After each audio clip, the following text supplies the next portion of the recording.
Em relação a fomentar o pleno emprego, eu gostaria só de mencionar que a gente veio do desemprego de 15% ali no pico da pandemia, bateu um mínimo de 7,9%, agora está em torno de 8,4%, 8,5%, então a gente teve aí uma ligeira piora, mas muito perto ainda do melhor momento dos últimos 6, 7 anos, né? Eu queria perguntar ao presidente do Banco Central se ele sabe quanto que custa um litro de leite, quanto que custa 1 quilo de arroz, 1 quilo de feijão. Porque, com todo respeito, nós temos que sair da Faria Lima e interagir com a população que mais precisa. Ora, nós sabemos que o Banco Central, ele possui legalmente o objetivo de fomentar o pleno emprego. Isso não sou eu que estou dizendo, isso está no artigo 1º, parágrafo único da Lei Complementar 79. Eu estou perguntando ao senhor, o que tem sido feito para cumprir esse objetivo? Outra coisa, essa taxa de juros, que é um instrumento de política econômica aplicada indistintamente a todos os agentes, é uma taxa Selic de 13,75. Ela vai atingir a pessoa física, ao trabalhador, a toda a população brasileira e a pessoa jurídica, as grandes empresas. O que eu quero saber é, quando essa política pública ela é aplicada de forma igualitária, quem sente os piores efeitos são os mais pobres. Eu não tenho dúvida. Então, a minha pergunta é, o que tem sido feito para que os bancos, as grandes instituições financeiras, também contribuam proporcionalmente ao seu tamanho, aos seus lucros, no controle inflacionário do país? É isso que eu quero saber.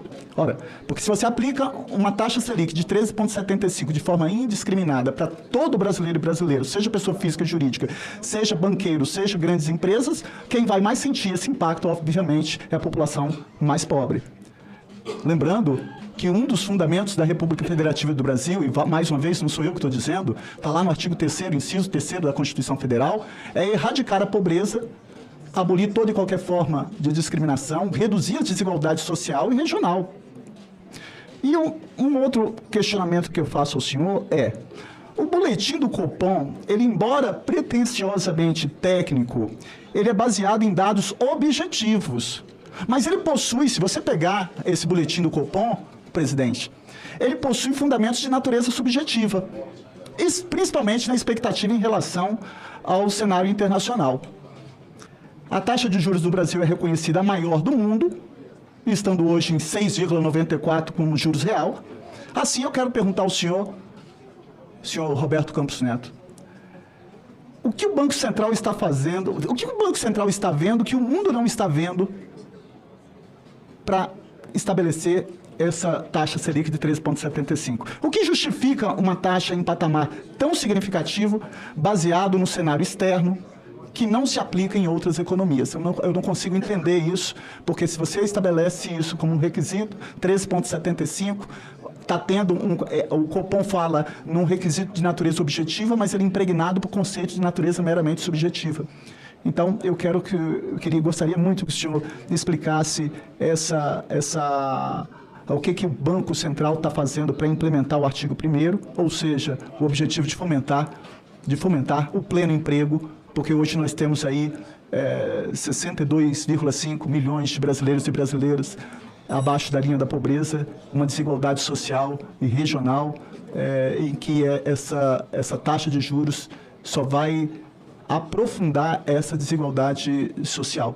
Falo isso com aquele que fica inquieto, jamais perdendo a capacidade de me indignar com essa desigualdade e que, com todo respeito, com essa taxa de juros da Selic 13,75, a maior no mundo, fica difícil de entender. E quando a gente vê o presidente Lula reclamando, é óbvio que ele tem razão quando reclama, porque quem vai ser julgado pelo sucesso ou fracasso da política econômica é ele. Ele que passou pelas urnas. 15 segundos. Agora, se ele não tem um meio para isso, fica difícil, efetivamente, implementar as políticas públicas ali estabelecidas. Obrigado. No mais, eu quero agradecer e coloco-me à disposição.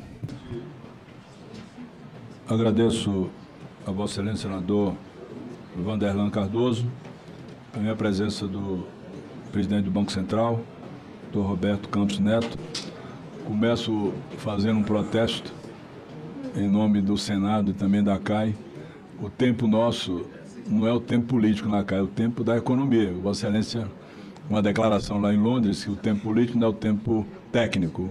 Aqui sempre foi o tempo técnico que nós trabalhamos com muita responsabilidade em todos os momentos. Quebramos essa responsabilidade do teto dos gastos na pandemia, quando aprovamos PEC para atender a necessidade do povo brasileiro na época que estávamos numa situação bem grave, e também uma PEC em agosto de 2022, do Auxílio Brasil, foi uma PEC para atender a população mais pobre, num momento, inclusive, político, que atendia o adversário do atual presidente da República, Luiz Inácio Lula da Silva, e, recentemente, a PEC da transição, porque o orçamento encontrado foi um orçamento que não tinha absolutamente nenhuma condição de ser executado para atender necessidades do que pretende o novo governo. Então, faço essa ressalva e as perguntas são muito pontuais. O Banco Central, ano passado, teve um prejuízo de 300 bilhões de reais, 290 e poucos bilhões de reais. Queria uma explicação a respeito do tema.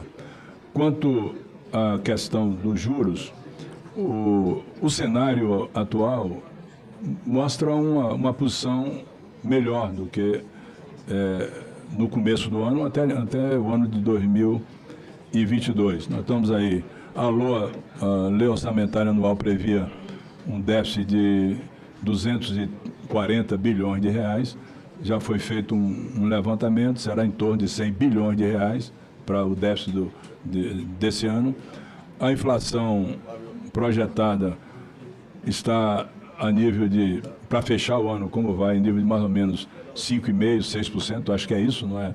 A meta não será cumprida, mas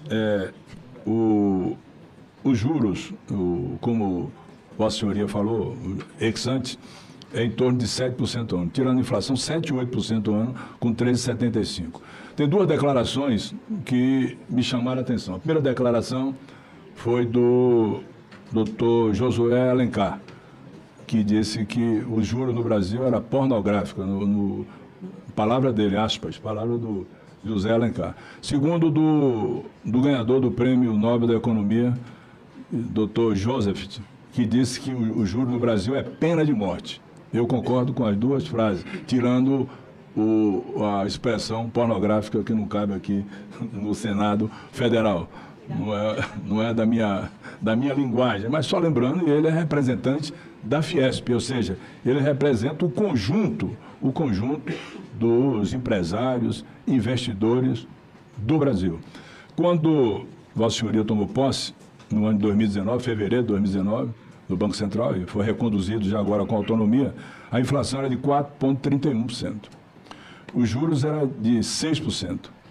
E nós tivemos, esse período todo, a inflação não saiu quase dessa meta, ela avançou, mas depois recuou, tá? E os juros foram que aumentaram. Então, se for fazer a comparação dos juros praticados com a inflação, está se pagando um juro real de 8% no Brasil. Eu pergunto, qual é o empresário que vai tomar recursos para fazer investimento? O Brasil com um crescimento para esse ano de em torno de 1% ou menos de 1%. O cenário internacional, sobretudo quando Vossa Excelência fez a explanação, fala dos Estados Unidos, falando do dólar. O dólar teve uma queda. O dólar está 5,06 hoje, bateu o dólar. A inflação nos Estados Unidos está em torno de 5%. Nos Estados, mais ou menos a inflação com juros. Os juros nos Estados Unidos hoje, 4,75%. Ou seja, a inflação está compatível com os juros dos Estados Unidos. Agora, o Brasil não. O Brasil tem que ter uma inflação menor e os juros altos. Ou seja, o cenário internacional mostra um desaquecimento da economia. O Brasil, da mesma forma. O Banco Central tem recursos, ao contrário de liberar os recursos e diminuir os juros, vai no mercado e puxa os títulos do Tesouro, então vai dar a condição de que não tenha desenvolvimento econômico. O desenvolvimento econômico do Brasil só virá com a revisão da taxa de juros, não tenho a menor dúvida. Eu não sou economista, sou até ortopedista, mas sofro na pele o que os meus amigos empresários, micro e pequenos empresários, falam, e também que esses dois nomes que eu citei. Para entender da economia no Brasil, não precisa ser só economista formado, com curso, não, até porque esse plano real que está aí, não foi o economista que fez, não. Foi o ex-ministro da Economia, Fernando Henrique Cardoso, o ex-ministro Ciro Gomes, o irmão dele está ali. O plano real não saiu da cabeça dos economistas que estão aí titulados nos indicadores da Bolsa de Valores, no dólar, no mercado internacional. Então, essa é a realidade. Portanto, eu trago aqui a realidade do Brasil, que Vossa Senhoria não vive, a Faria Lima não vive, a Avenida Paulista não vive. No meu estado, presidente, eu vou trazer só um caso de um município. Em 2021, assinou o contrato com a Caixa Econômica, aqui, com a Caixa Econômica, para juros, na época, de 7%. Passou um tempo inteiro, olha o volume para conseguir ter o recurso. Passou um ano e tanto para ter o recurso. Juros pós-fixado. Quando veio agora para assinar, para tomar os recursos, a Caixa mandou juros de 13,75%. Sabe o que o prefeito fez? Prefeito Antônio Mário, o senador Coronel conhece, o senador Jacques Wagner conhece, cidadezinha pequena do interior, ele devolveu os 2 milhões de reais que ia usar para fazer 50 casas, pessoas que perderam as suas casas numa enchente. Nesse dia morreram 17 pessoas. Então, esse é o Brasil real, que nem Vossa Senhoria conhece, não sei se tem sensibilidade para conhecer essa realidade do Brasil, nem o dono do Bradesco, nem do Itaú, nem do Santander, nem o presidente do Banco do Brasil, nem da Caixa Econômica. São 5 bancos no Brasil que detêm 85% do sistema financeiro, do crédito. Então, 5 bancos no país que tem esse monopólio do dinheiro. Portanto, é importante que Vossa Excelência, Vossa Senhoria, possa discutir, inclusive, com o governo. Não sei se já discutiu com a Haddad ou com o próprio presidente Lula, mesmo com autonomia, discutir, porque, no ponto de vista desses economistas que eu conversei, desses 2 que eu citei, o Banco Central está sendo muito conservador do ponto de vista de manter uma taxa de juros de 13,75%, com o spread vai para 20 e tantos por cento, fica inviável esse país crescer. Então é essa a posição do Brasil real que eu lhe trago. Por isso discordo de Vossa Excelência. Quando conversei há mais ou menos um mês atrás sobre a dívida do Brasil, que está em torno de 73%, a dívida bruta, Vossa Senhoria fez, olha, nós temos aí os títulos que descontamos a curto prazo, a médio prazo, 10 anos, a longo prazo até mais de 10 anos, e se esqueceu de que nessa dívida bruta tem estados e municípios que tomam dinheiro na Selic, na taxa Selic. Município como esse tomou na Selic, estados que tomam na Selic, e é pós-fixado. Então, isso aqui é assalto dos banqueiros e dos bancos, a mão armada ao povo brasileiro e quem quer fazer o desenvolvimento econômico desse país. Essa é a realidade do Brasil.